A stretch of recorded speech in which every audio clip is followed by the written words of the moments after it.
आज की वीडियो में हम लोग देखेंगे कि कर्ज़े से कैसे निकला जा सकता है। ख़ास तौर पे हमारे इस वीडियो का फोकस होगा कि कर्ज़े से अगर आप फंसे हुए हैं तो कैसे निकलें, कर्ज़े के उतारने के कौन कौन से तरीके हैं और कौन सा तरीका बेहतर है और वो कौन सा मैजिकल तरीका है जिसके ज़रिए अपने कर्ज़े से निकलने के पूरा प्रोसेस को टर्बो चार्ज कर सकते हैं। सबसे पहले तो अगर तो आप ऑलरेडी कर्ज़े से निकल चुके हैं, आपके ऊपर कोई कर्ज़ा नहीं है, तो बहुत बहुत मुबारक हो, कॉन्ग्रेचुलेशंस।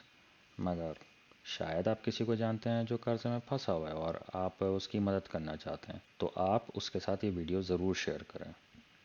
इसके अलावा इस वीडियो का जो फोकस है वो ये नहीं है कि बैंक्रप्सी से कैसे निकला जाए। इस वीडियो में हम लोग डेब्ट सेटलमेंट जो है उसके ऊपर बात नहीं करेंगे और हम लोग क्रेडिट काउंसलिंग पे बात नहीं करेंगे। ये एक अलग मौजू है वीडियो का।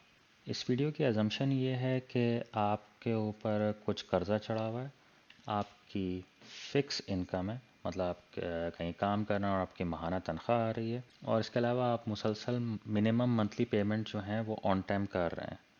ये सब कुछ करने के बावजूद भी आपको ऐसा महसूस नहीं है कि आपका सही मानों में कोई रियल प्रोग्रेस कर रहा है, तो उस सूरत में होपफुली आपको ये वीडियो काम आएगी। अब कर्जे को उतारने के दो तरीके होते हैं, स्नोबॉल और एवलांच। सबसे पहले हम स्नोबॉल को देखते हैं। इसका तरीका ये है स्नोबॉल पेमेंट का कि आप अपने जितने भी कर्जे हैं उन सब को एक्सेल शीट पे या सिंपली पेपर पे लिखें, फ्रॉम स्मॉलेस्ट टू लार्जेस्ट, सबसे छोटे से सबसे बड़ा इन टर्म्स ऑफ अमाउंट, और उसमें आप पे ऑफ करें स्मॉलेस्ट स्टेप फर्स्ट, मतलब जो सबसे छोटा कर्जा है उसको सबसे पहले पे ऑफ करें।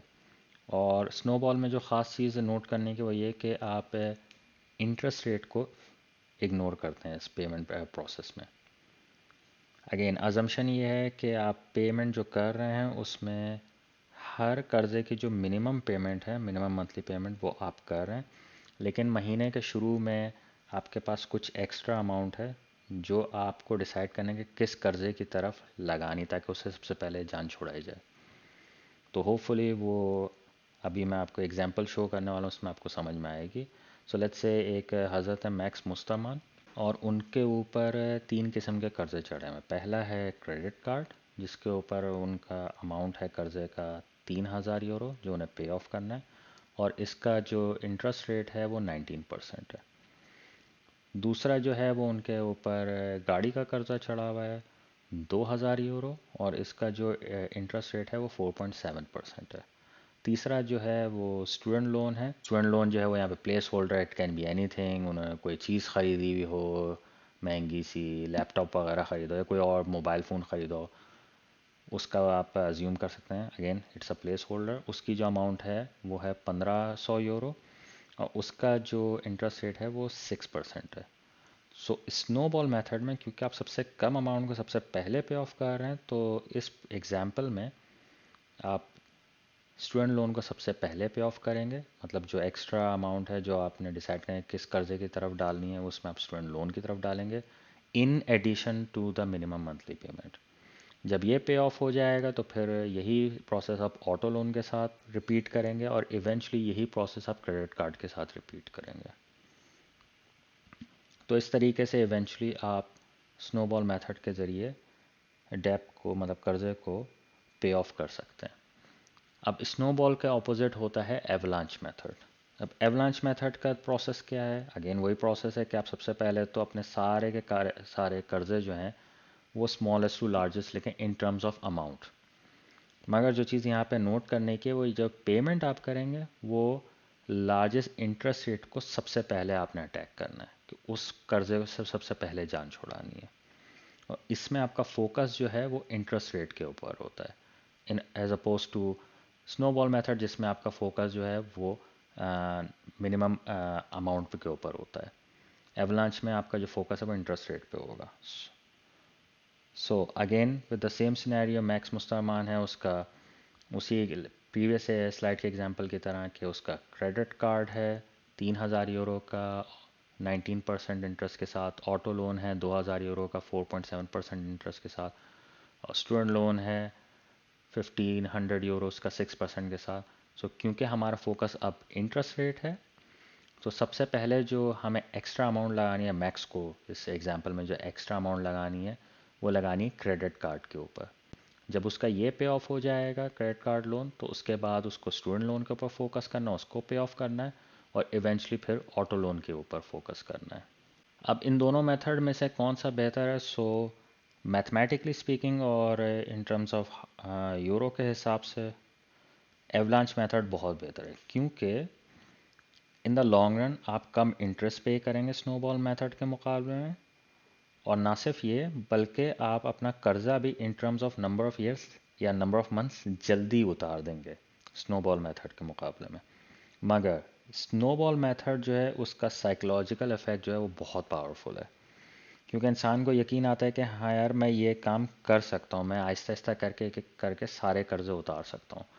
इसके एग्जांपल वैसे ही है जैसे आपकी ख्वाहिश हो जाए कि मुझे है ना सिक्स पैक करना है, तो आप जिम में जाते के साथ ही 1000 पुशअप्स और 500 क्रंचेस और बाइसेप्स की बेतहाशा एक्सरसाइज शुरू नहीं कर देंगे, बल्कि आप 10 पुशअप से स्टार्ट करेंगे, फिर उस पर बिल्ड ऑन करेंगे, फिर एक सेट करेंगे, फिर उसमें दूसरी एक्सरसाइजेज ऐड करेंगे, फिर सेट्स को इंक्रीज़ करेंगे आहिस्ता आहिस्ता करके। जैसे एक सॉफ्टवेयर डेवलपमेंट में होती है कि पहले आप एमवीपी बनाते हैं और उसके बाद फिर आप पूरी प्रोडक्ट बनाते हैं, वैसे ही आप स्मॉल से स्टार्ट करते हैं और लार्ज की तरफ जाते हैं। और यही कमाल है स्नोबॉल का कि आप इवेंचुअली एक एक करके कर्जे पे ऑफ करना शुरू करते हैं, ताकि आपको एक साइकोलॉजिकल बूस्ट मिलता है कि हाँ यार मैं काम कर सकता हूँ।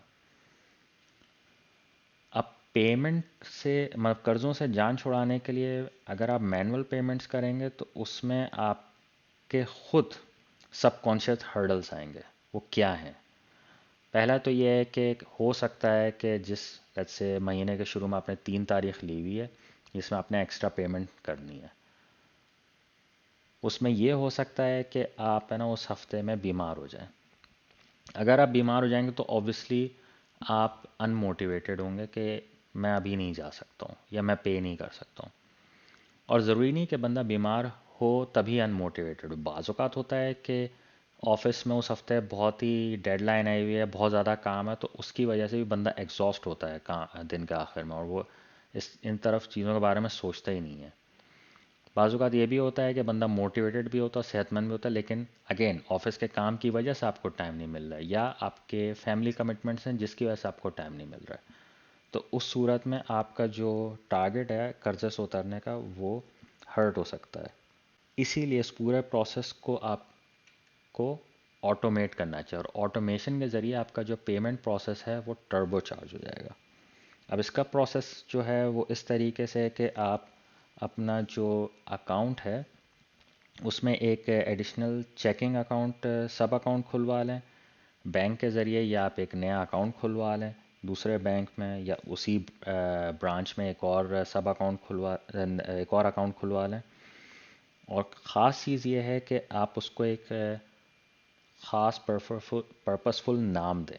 मिसाल के तौर पे कर्ज़ा आज़ादी अकाउंट, और आई डोंट नो डेब्ट फ्रीडम अकाउंट, या कुछ भी डेब्ट लिबरेशन अकाउंट, जो चाहें उसको नाम दें, लेकिन उसका कोई ख़ास मकसद होना चाहिए। और उसके बाद आपको जो कमाल की चीज़ है वो ये है कि आपने इसमें ऑटोमेटिक ट्रांसफ़र सेटअप करना है। अगर आपके पास ऑनलाइन बैंकिंग है तो ये स्टैंडिंग ऑर्डर होता है जो कि चलता रहता है, वो आप यहाँ पे लगा सकते हैं। और ये आपका जो पे डे की फ्रीक्वेंसी उसको मैच करना चाहिए। सो लेट्स से अगर आप महीने के शुरू में आपको तनख्वाह मिलती है तो महीने के शुरू में ही चले जाना चाहिए, लेकिन अगर लेट्स से आप यूनाइटेड स्टेट्स में काम कर रहे हैं तो आपको उसमें हर दूसरे हफ्ते पे पैसे मिलते हैं। सो आप जो पेमेंट है उसको, जो एक्स्ट्रा पेमेंट है जो आपको कर्ज़े को उतारनी है, उसको आप अपने पे डे की फ्रीक्वेंसी मतलब हर दूसरे हफ्ते पे सेट कर सकते हैं, और इस तरीके से जो एडिशनल अमाउंट है वो आपकी कर्ज़े के पेमेंट पे चलती रहेगी। आपको इस बारे में सोचना ही पड़ेगा और ये बैकग्राउंड में ऑटोमेटिकली काम होता रहेगा। ऑटोमेटिक पेमेंट का एक और कमाल ये है कि आप फ्यूचर का ऑलरेडी प्रिडिक्ट कर सकते हैं कि लेट्स से अगर फॉर एग्ज़ाम्पल 1000 यूरो है जो आपने पे ऑफ करना है, और हर महीना मैं 200 यूरो इजाफी लगा सकता हूँ, तो 5 महीने में पे ऑफ हो जाएगा। सो जो ऑटोमेटिक ट्रांसफ़र उससे 5 महीने का सेट करके आप इस कर्जे को बगैर सोचे हुए बैकग्राउंड में आपको ऑलरेडी सेल्फ पे ऑफ हो जाएगा ऑटोमेशन के थ्रू। होपफुली इन तरीकों को यूज़ करते हुए आप कर्जे से निकल जाएंगे। इस वीडियो के कमेंट सेक्शन में ज़रूर बताएं अगर आपको इससे फ़ायदा हुआ हो। इस वीडियो में डेप पेमेंट के ऊपर इतना ही।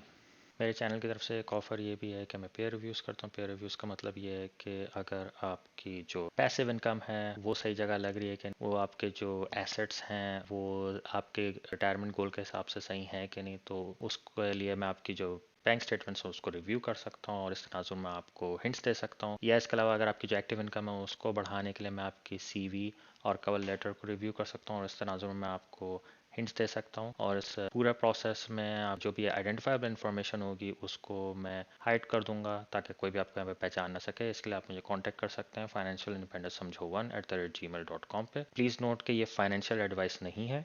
फाइनेंशियल एडवाइस के लिए आप अपने सर्टिफाइड फाइनेंशियल अकाउंटेंट से रब्ता करें।